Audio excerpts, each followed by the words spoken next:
Hello friends and all the viewers, welcome to my YouTube channel amazing science. तो आज हम इस video में डिस्कस करने वाले हैं एनटीएस के नर्सिंग पास पेपर एमसीक्यूज, जो कि 2023 में मार्च के मंथ में 19 डेट को टेस्ट हुआ था नर्सिंग का। तो आज हम डिस्कस करने वाले हैं। वीडियो को स्किप बिल्कुल भी मत करना, वीडियो को कंप्लीट देखना। इसमें जो भी ओवरऑल एमसीक्यूज आए हुए थे, जो भी थे, वो इसमें डिस्कस करने वाली हूँ। तो स्टार्ट करते हैं वीडियो को। Water has maximum density at, water की मैक्सिमम डेंसिटी किस पॉइंट पे होती है? 4 डिग्री सेंटीग्रेड पे। ठीक है friends, water has maximum density at 4 degree Celsius. जबकि water is in its solid form, तो उसकी जो डेंसिटी होती है वो 0 डिग्री से कम होती है। ठीक है फ्रेंड्स, हमारा नेक्स्ट एमसीक्यू है, what is the antonym of affinity. Affinity का एंटोनिम क्या है? एफिनिटी मतलब कि वाबस्तगी, तो इसका एंटोनिम क्या है? Dislike. E number option is the correct one. ठीक है फ्रेंड्स, एफिनिटी मतलब कि वाबस्तगी, डिसलाइक मतलब नापसंदीदगी। ठीक है फ्रेंड्स, ये एक दूसरे के अपोजिट वर्ड है। नेक्स्ट एमसीक्यू हमारा friends, the word opposite concise. Concise जो वर्ड है उसका अपोजिट क्या है? तो कंसाइज मतलब कि मुख्तसर, और उसका अपोजिट क्या होगा? लेंदी। ठीक है फ्रेंड्स, नेक्स्ट एमसीक्यू हमारा, a man has pulled a cart through 35 metre applying a force of 300 newton, the work done by the man is. एक मैन है जो कि पुल कर रहा है, मतलब कि खींच रहा है कार्ट को, 35 मीटर डिस्टेंस जो है वो कार्ट कवर कर रहा है, और जो मैन फोर्स अप्लाई कर रहा है वो 300 न्यूटन है। वर्क डन मालूम करना है। तो फ्रेंड्स, हमें वर्क डन का फॉर्मूला पता है, W is equals to F into D. F हमें दिया गया है, डी यानी कि डिस्प्लेसमेंट भी दिया गया है 35 मीटर। तो 35 मीटर को 300 से मल्टीप्लाई करेंगे तो हमारा सी ऑप्शन जो है वो करेक्ट होगा। ठीक है फ्रेंड्स, आप इसमें देख लें वर्क डन का फॉर्मूला क्या है। वर्क डन का फॉर्मूला यहाँ पे लिखा हुआ है, F into S. By putting the value we get 10500 joule. ठीक है फ्रेंड्स,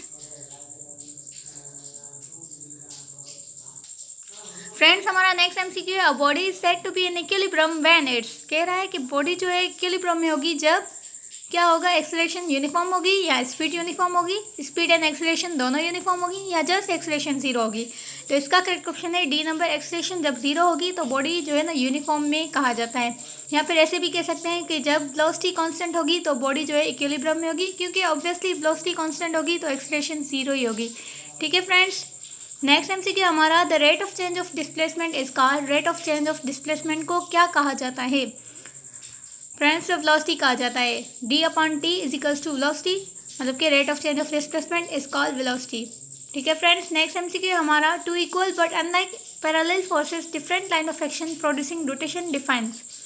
कि दो इक्वल और अनलाइक पैरेलल फोर्सेस हैं तो इक्वल, मगर वो जो फोर्स लगा रही हैं अलग अलग डायरेक्शन में लगा रही हैं। देखें, जैसे कि ये और ये हैं तो मैग्नीट्यूड में इक्वल और साइज में भी इक्वल है, मगर ये क्या कर रही है? अपोजिट डायरेक्शन में फोर्सेस लगा रही है, तो इसे हम क्या कहेंगे? Couple.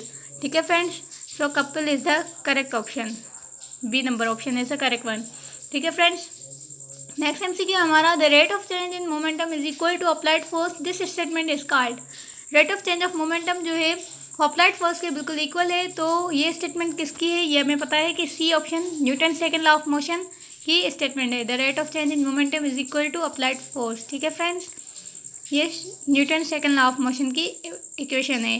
The rate of change of momentum of any object is directly proportional to applied force on the body. ठीक है फ्रेंड्स, नेक्स्ट एमसीक्यू हमारा, the rate of change in momentum is equal to applied force. Same है ये भी MCQ, Newton second law of motion.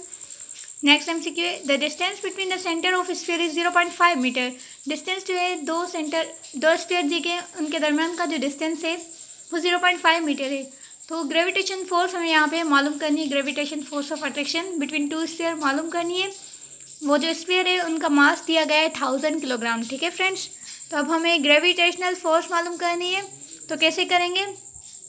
Gravitational force को मालूम करने का फॉर्मूला है F is equals to capital G। Capital G जो है वो कांस्टेंट है, ग्रेविटेशनल कांस्टेंट। ठीक है फ्रेंड्स, और उसके आगे जो फॉर्मूला है F is equals to G m1 m2 upon r square. यहाँ पे देख लेते हैं, मास हमें दोनों का दिया गया है, डिस्टेंस भी उनके दरमियान का दिया गया है। तो हमें पता है gravitational force is the force of attraction between two bodies. The force of gravitation is inversely proportional to the square of the distance between the bodies.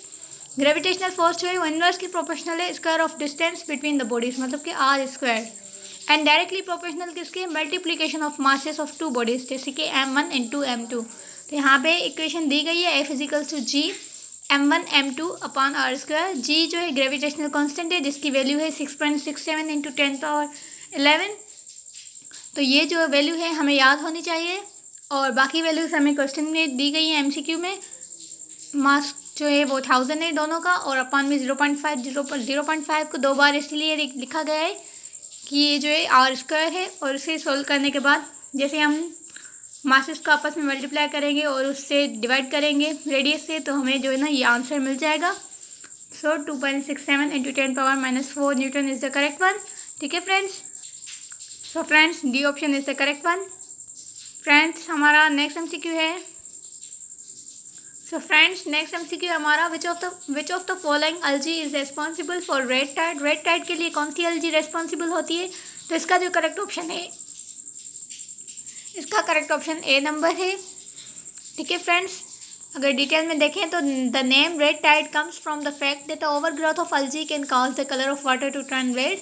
कि रेड टाइड जो है वो किससे नेम आया है कि जब एल्जी की ओवर ग्रोथ हो जाती है तो वाटर का कलर जो होता है वो रेड हो जाता है। The red tide caused by dinoflagellate Gonyaulax unicellular algae है because this organism produces powerful toxins that can kill aquatic organism. ठीक है फ्रेंड्स, ये भी MCQ पॉइंट पूरी कंप्लीट हो गई। और नेक्स्ट MCQ पॉइंट इसमें आ गई सिफेलोरोस Vicens which is green algae, ये जो है ग्रीन एल्जी है, and Fucus is a genus of brown algae. ठीक है फ्रेंड्स, ये भी MCQ पॉइंट है, बहुत इंपॉर्टेंट है, याद कर लीजिएगा एल्जी से रिलेटेड MCQs के लिए। नेक्स्ट MCQ हमारा in Einstein mass energy equation E is the, Einstein mass energy equation में E किसको शो कर रहा है? यहाँ पे जो E है स्पीड ऑफ लाइट को शो कर रहा है।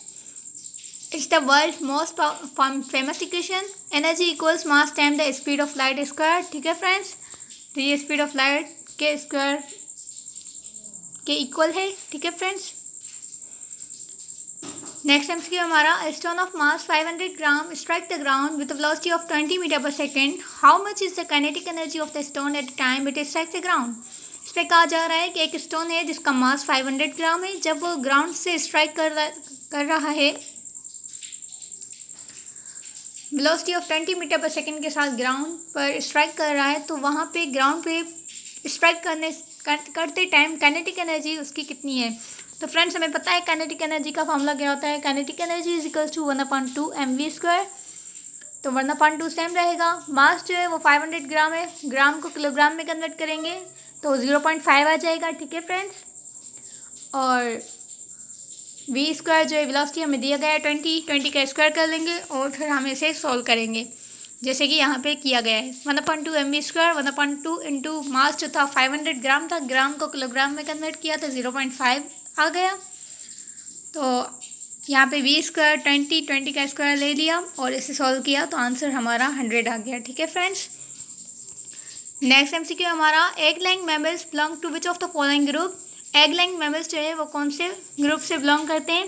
तो एग लेइंग मैमल्स जो है C option is the correct one, monotremes group से बिलोंग करते हैं। Echidnas and platypus are the only egg laying mammals known as monotremes. ये दोनों जो है एग लेइंग मैमल्स है जस्ट, और इन्हें हम मोनोट्रीम्स से जानते हैं, नॉन एज मोनोट्रीम्स। ठीक है फ्रेंड्स, नेक्स्ट MCQ हमारा the ATP is found in, ATP कहाँ पे बनता है? माइटोकॉन्ड्रिया में। इतने इजी भी आते हैं MCQs, कुछ टफ आते हैं, कुछ इजी आते हैं। The majority of ATP synthesis occurs in cellular respiration with in the mitochondrial matrix. Majority ATP की सिंथेसिस कहाँ पे होती है? सेलुलर रेस्पिरेशन में होती है। सेलुलर रेस्पिरेशन का जो प्रोसेस होता है वहाँ पे होती है with in the mitochondrial matrix, generating 2 ATP molecule जो है पर ग्लूकोज। जब एक ग्लूकोज का मॉलिक्यूल ऑक्सीडाइज होता है तो 32 ATP मॉलिक्यूल बनते हैं। ठीक है friends, the ATP synthesis occurs within the fold in the inner membrane of mitochondria. Mitochondria की जो आइनर मेम्ब्रेन में फोल्ड होते हैं वहाँ पे ATP बनती है। ठीक है फ्रेंड्स, ATP का फुल फॉर्म क्या है? Adenosine triphosphate. इसे हम करेंसी ऑफ द सेल भी कहते हैं। नेक्स्ट है फ्रेंड हमारा extra chromosome heredity determinants are known as. जब क्रोमोसोम की अमाउंट बढ़ जाए एक्स्ट्रा हो जाए तो उसे हम क्या कहते हैं, इनमें से नन ऑफ दीज होगा, क्योंकि एन्यूप्लॉइडी जो है ना वो कंडीशन होती है जहाँ पे एबनॉर्मल क्रोमोसोम्स की ग्रोथ होती है, या तो फिर वन और मोर एक्स्ट्रा क्रोमोसोम होते हैं या तो फिर क्रोमोसोम मिसिंग हो जाते हैं। तो ये जो है most common type of chromosomal abnormality है जिसे हम एन्यूप्लॉइडी कहते हैं। तो यहाँ पे कोई भी ऑप्शन में एन्यूप्लॉइडी नहीं है, तो इसका ऑप्शन जो होगा नन ऑफ दीज होगा। ठीक है फ्रेंड्स, नेक्स्ट एमसीक्यू हमारा, spores are liberated from the sporogonium only by the decay of gametophyte in. Spores जो है वो लिबरेट होते हैं स्पोरोगोनियम से जब गैमेटोफाइट की डिके होती है। तो ये जो है ना ये प्रोसेस किस में होता है, तो ये जो है इसमें होता है, B number option is the correct one, Riccia. ठीक है फ्रेंड्स, यहाँ पे स्पेलिंग मिस्टेक है मगर यहाँ पे स्पेलिंग जो है वो करेक्ट है। ठीक है friends, in Riccia sporophyte is embedded, Riccia में जो है स्पोरोफाइट एम्बेडेड होता है, कवर होता है। The spores are found inside the sporophyte, और स्पोर्स जो है स्पोरोफाइट के अंदर बनते हैं। और उसके बाद है कि the spores are dispersed by the decay of surrounding thallus tissue, उसके सराउंडिंग जो थैलस टिश्यू होते हैं, थैलस टिश्यू के डिके की वजह से, टूटने की वजह से स्पोर्स जो होते हैं वो डिस्पर्स हो जाते हैं। The spore is the first cell of gametophyte. ठीक है फ्रेंड्स, स्पोर जो है गैमेटोफाइट का फर्स्ट सेल है। फ्रेंड्स, हमारा next MCQ, a facultative parasite is, facultative parasite. Friends, तो फैकल्टेटिव पैरासाइट क्या है? फैकल्टेटिव पैरासाइट जो है नॉर्मली तो वो सेप्रोफाइट होते हैं, मतलब कि डेड ऑर्गेनिक मैटर पर डिपेंड करते हैं, but can live as a parasite under favourable condition, favourable condition के अंदर वो एज अ पैरासाइट रह सकते हैं। ठीक है फ्रेंड्स, नेक्स्ट एमसीक्यू हमारा, a cavity formed by the disintegration of protoxylem tracheids in the equisetum stem is called. वो कैविटी जो कि प्रोटोजाइलम ट्रैकिएट्स की डिसइंटीग्रेशन की वजह से एक्यूसेटम स्टेम में होती है तो उसे हम क्या कहते हैं, क्रेनियल कैनाल। ठीक है friends, B option is the correct one, cranial canal. ठीक है friends, mature vascular bundles have a canal called cranial canal. It is one of a number of longitudinal channels inside the metaxylem and is formed by the disintegration of protoxylem, common seen in इक्योसेटम। ये जो है ना commonly हमें इक्योसेटम में मिलती है। ठीक है फ्रेंड्स, नेक्स्ट एमसीक्यू हमारा, which of the following processes use a protein to help a substance move across the membrane, move across the membrane from high to low concentration of that substance. तो friends, इसमें कहा जा रहा है कि इनमें से कौन सा, मतलब कि ऑप्शन जो है प्रोसेस करेक्ट होगा कि प्रोटीन जो है हेल्प करता है सब्सटेंस को अक्रॉस द मेम्ब्रेन मूव करने में from higher concentration to lower concentration. तो ये यहाँ पे facilitated diffusion is the correct one. Facilitated diffusion में क्या होता है कि प्रोटीन जो है हेल्प करती है किसी भी सब्सटेंस को मेम्ब्रेन के अक्रॉस मूव करने में। ठीक है फ्रेंड्स, तो यहाँ पे सेम डिटेल में लिखा गया है कि in facilitated transport also called facilitated diffusion, material moves across the plasma membrane with assistance of transmembrane protein down the concentration gradient from high to low concentration without the expenditure of cellular energy. तो इसमें जो है cellular energy भी हमें इस्तेमाल नहीं करनी पड़ती। ठीक है फ्रेंड्स, नेक्स्ट एमसीक्यू है, इन frogs the when that brings blood from tongue is. Frog में जो वेन जो ब्लड को लाती है टंग से, उस वेन का नाम क्या है? Lingual vein. ठीक है friends, the lingual vein is formed by the sublingual, deep lingual and dorsal lingual veins. The lingual veins begin on the dorsal side and under the surface of the tongue. Friends, next MCQ हमारा, in which portion of cell ribosomes are manufactured. Cell के कौन से portion में ribosomes बनते हैं? Nucleolus में। ठीक है फ्रेंड्स, न्यूक्लियोलस क्या है? डार्कली स्टेनिंग रीजन है and it's the site in which new ribosomes are assembled. ये वो साइट है जहाँ पे न्यू राइबोसोम्स जो हैं असेंबल्ड होते हैं। Eukaryotic ribosomes are produced and assembled in the nucleolus. Ribosomal protein enters the nucleolus. Ribosomal protein जो होती हैं वो एंटर होती हैं न्यूक्लियोलस में और कंबाइन होती है राइबोसोमल आरएनए स्ट्रैंड के साथ, ताकि दो राइबोसोमल सब यूनिट बना सके, एक small unit, one small and one large, that will make up the complete ribosome. ठीक है फ्रेंड्स, नेक्स्ट एमसीक्यू है हमारा, the phenomena of sulphur shower is found in. Sulphur shower जो फिनोमेना है वो किस में पाया जाता है? तो पाइनस में पाया जाता है। ठीक है friends, the sulphur shower is a phenomena in pines related their pollination. sulfur shower involves the release of yellow pollen into the air by mature pines. The sulfur shower of pinus represent winch seeds as the release pollen is carried by air to female cones. Next MCQ हमारा the flexing और bending of our arm is done by flexing, और bending जो होती है हमारी arm की वो bicep muscles के थ्रू डन होती है। एंड क्या होता है, एक्सटेंशन जो होती है हमारी आर्म की, जब हम स्ट्रेट करते हैं आर्म को बिल्कुल, तो वो ट्राइसेप्स मसल्स की वजह से होती है। ठीक है फ्रेंड्स, तो बेंडिंग और फ्लेक्सिंग जो होती है वो बाइसेप्स से होती है। ठीक है फ्रेंड्स, सेम यहाँ पे लिखा गया है कि बाइसेप्स जो होती हैं वो अपर आर्म में लोकेटेड होती हैं और ये फ्लेक्शन करवाते हैं, और ट्राइसेप्स जो होती हैं बैक ऑफ अपर आर्म में होते हैं और ये रिस्पॉन्सिबल होती हैं आर्म की एक्सटेंशन के लिए। ठीक है फ्रेंड्स, नेक्स्ट एमसीक्यू हमारा a pyrimidine that is absent in RNA. RNA में कौन सा पैरामीडिन जो एब्सेंट होता है, थायमिन। थायमिन जो है वो आरएनए है जो कि आरएनए में पैरामीडिन है जो कि आरएनए में एब्सेंट होता है। सो फ्रेंड्स, पैरामीडिन क्या है, nitrogenous base similar to benzene. Benzene 6 member ring होता है and includes cytosine, thiamine and uracil as base used for DNA और RNA। ये जो बेसिस हैं ये DNA और RNA के लिए यूजेस हुए हैं। एडिनाइन जो है वो प्यूरिन न्यूक्लियोबेस है। Adenine, guanine and cytosine are common nitrogenous bases present in both DNA and RNA, while thiamine is present only in DNA। जबकि RNA में thiamine की जगह पे यूरासिल होता है। ठीक है फ्रेंड्स, हमारा नेक्स्ट एमसीक्यू है only one ovule is present in the ovary of dash family. किसकी फैमिली में जस्ट वन ओव्यूल प्रेजेंट होता है ओवरी में। तो फ्रेंड्स, यहाँ पे कंपोजिटाई वो फैमिली है जिसमें वन ओव्यूल प्रेजेंट होता है ओवरी में।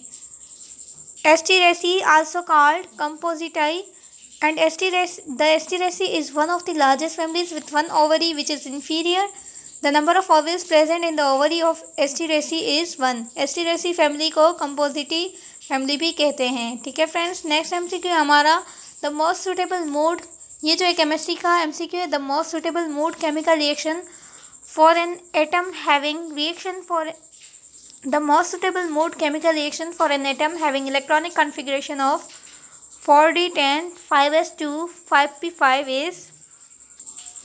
तो फ्रेंड्स, इसमें पूछा जा रहा है कि वो एटम जिसकी electronic configuration 4d10 5s2 5p5 हो, तो वो जो है कौन सा suitable mode of chemical reaction कर सकता है, मतलब कि कौन सा केमिकल रिएक्शन उसमें हो सकता है।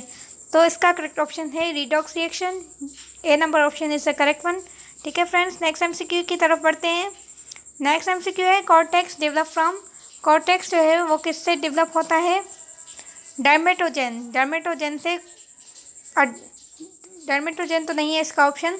कॉर्टेक्स जो है वो इसमें डिटेल में बताया गया है कि dermatogen is the primary meristem that forms the outer most layer of plant and forms the epidermis. Dermatogen जो होते हैं वो प्राइमरी मेरिस्टेम है जो कि आउटर में मोस्ट लेयर ऑफ प्लांट बनाते हैं और एपिडर्मिस को बनाते हैं। पेरिब्लम जो है वो प्राइमरी मेरिस्टेम है जो कि लोकेटेड होती है प्लीरोम एंड डर्मेटोजेन एंड प्लीरोम के बिटवीन लोकेटेड होती है, और ये जो है कॉर्टेक्स बनाती है। So periblem is the correct one, B number option. ठीक है फ्रेंड्स, एंड प्लीरोम जो है वो प्राइमरी मेरिस्टेम होती है that forms central core of a plant. ये जो है सेंट्रल कोर ऑफ प्लांट बनाती है। ठीक है फ्रेंड्स, सो ये डर्मेटोजेन, पेरिब्लम, प्लीरोम, ये तीनों जो है इंपॉर्टेंट पॉइंट है एमसीक्यू के लिहाज से, तो इसको अच्छे से याद कर लीजिएगा। कॉर्टेक्स जो है वो किससे डेवलप होती है, पेरिब्लम से। ठीक है फ्रेंड्स, नेक्स्ट एमसीक्यू हमारा nourishing tissue surrounding the spore producing tissue in the young sporangium is. वो नरिशिंग टिश्यू जो कि सराउंड करते हैं स्पोर प्रोड्यूसिंग टिश्यू को यंग स्पोरेंजियम में, तो वो कौन से होती हैं। तो फ्रेंड्स, टेप्टम जो है, टेप्टम वो नरिशिंग टिश्यू है जो कि सराउंड करता है स्पोर प्रोड्यूसिंग टिश्यू को यंग स्पोरेंजियम में। तो अब यहाँ पे डिटेल में बताया गया है कि the tapetum is the layer of nutritive cell. ये टेप्टम जो होती है न्यूट्रिटिव सेल्स की लेयर होती है जो कि न्यूट्रिशन प्रोवाइड करती है। Found with in the sporangium, ये स्पोरेंजियम के अंदर हमें मिलती है, particularly with in the anther of flowering plants में जो एंथर पार्ट होता है वहाँ पे मिलती है। It is ability to provide nourishment for the developing embryo को नरिशमेंट प्रोवाइड करना इसकी एबिलिटी होती है, as well as release enzyme and hormones. ये जो एंजाइम और हार्मोन्स भी रिलीज करते हैं tapetum is important for the development of pollen grains. Pollen grains की डेवलपमेंट के लिए भी टेप्टम जो है इम्पोर्टेंट होता है। ठीक है फ्रेंड्स। फ्रेंड्स ये भी केमिस्ट्री का एमसीक्यू है। Passing of hydrogen sulphide through the aqueous solution sulphuric acid. Hydrogen sulphide का पास होना aqueous सॉल्यूशन सल्फ्यूरिक एसिड से, तो वो क्या करेगा, will not affect the ionisation of sulphuric acid. तो वो जो है आयनाइजेशन सल्फ्यूरिक एसिड की आयनाइजेशन को अफेक्ट नहीं करेगा। ठीक है friends, A option is the correct one.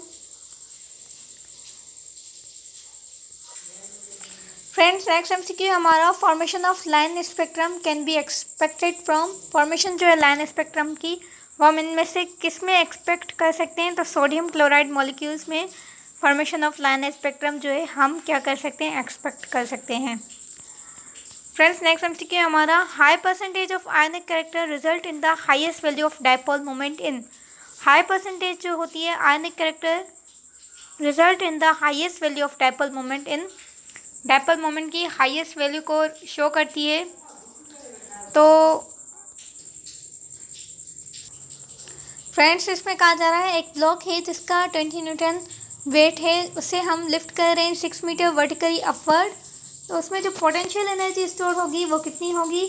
तो फ्रेंड्स इसमें वेट हमें 20 न्यूटन दिया गया, हाइट हमें 6 मीटर, पोटेंशियल एनर्जी जो है हमें उसका फॉर्मूला पता है कि mgh होता है।